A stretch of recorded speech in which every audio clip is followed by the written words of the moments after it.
My name is Isaac Taylor, and this is my poem. I have a question for you. Have you ever climbed a hill?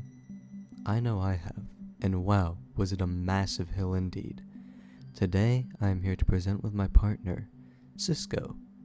The title of this poem is The Hill We Climb, written by Amanda Gorman. It was read during the inauguration of Joe Biden as a celebration to him being in office. The poem talks about problems that take place in America and the path that can be followed together in order to fix them.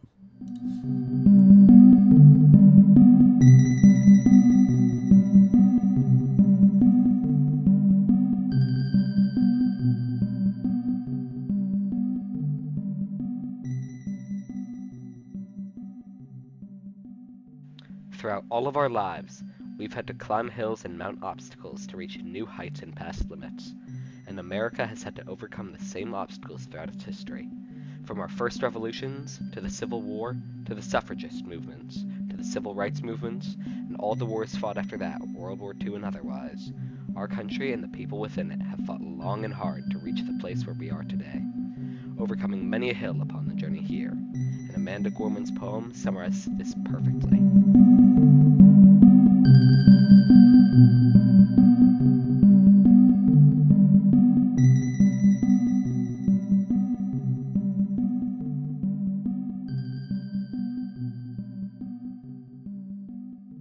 When day comes, we ask ourselves, where can we find light in this never-ending shade?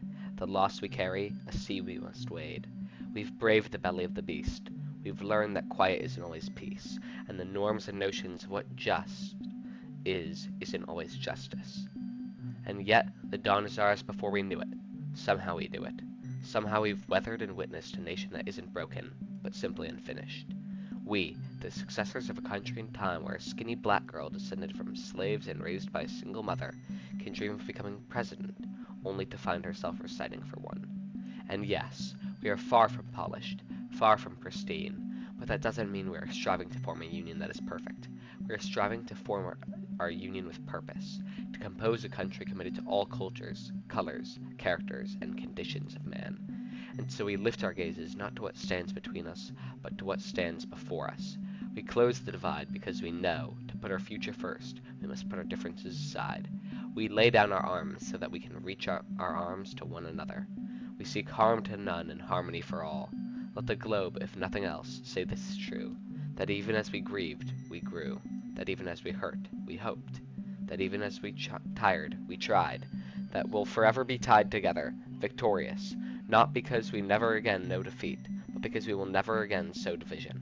Scripture tells us to envision that everyone shall sit under their own vine and fig tree, and no one shall make them afraid.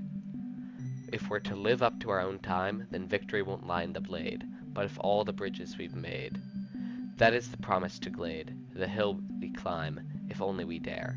It's because being American is more than a pride we inherit. It's the past we step into and how we repair it. We've seen a force that would shatter our nation rather than share it. We would destroy our country if it meant delaying democracy. This effort very nearly succeeded, but while democracy can be periodically delayed, it can never be permanently defeated. In this truth, in this faith, we trust. For while we have our eyes on the future, history has its eyes on us. This is the era of just redemption. We feared it at its inception. We did not feel prepared to be the heirs of such a terrifying hour, but within it, we found the power to author a new chapter, to offer hope and laughter to ourselves. So while once we asked, how could we possibly prevail over catastrophe? Now we assert, how could catastrophe possibly prevail over us? We will not march back to what was, but move to what shall be, a country that is bruised but whole, benevolent but bold, fierce and free. We will not be turned around or interrupted by intimidation because we know our inaction and inertia will be the inheritance of the next generation. Our blunders become their burdens. But one thing is certain. If we merge mercy with might, and might with right, then love becomes our legacy, and change, our children's birthright. So let us leave behind a country better than the one we were left. With every breath from my bronze-pounded chest, we will raise this wounded world into a wondrous one. We will rise from the golden hills of the west. We will rise from the windswept northeast where our forefathers first realized revolution. We will rise from the lake-rimmed cities of the Midwestern states.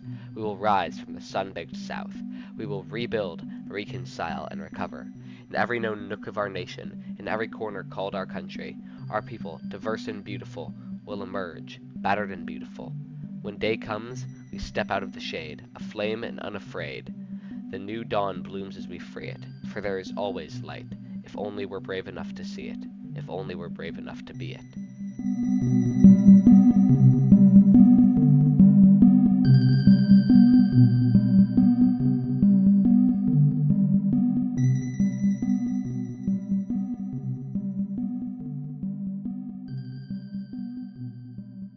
One reason that this poem is as great as it is comes from its uses of literary devices.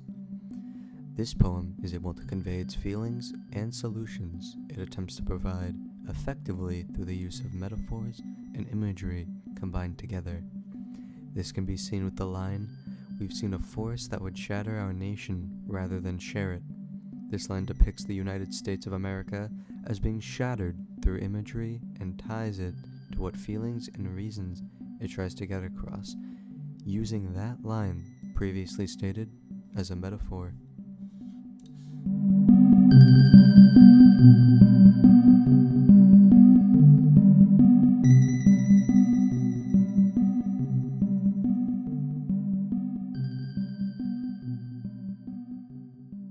The Hill We Climb also really stuck with me after I heard it during Biden's inauguration in 2020, but one of the lines that stuck with me the most was when Amanda Gorman said, "But one thing is certain, if we merge mercy with might, and might with right, then love becomes our legacy and changes our children's birthright."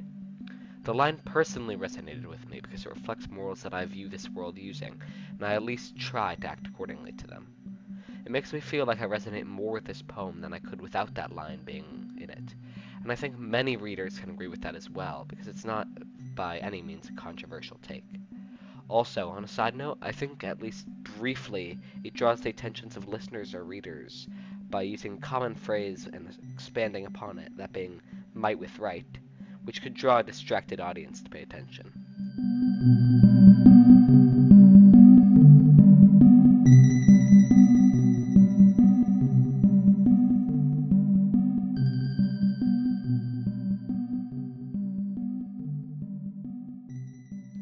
Amanda Gorman describes herself as a weird child who felt like an outcast and claims she still feels that way.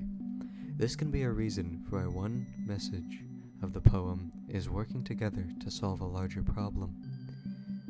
Amanda could have had little friends as a child due to feeling like a social outcast who did not fit in. This could have led to her urge to write about the need to work with others in order to fix a problem together.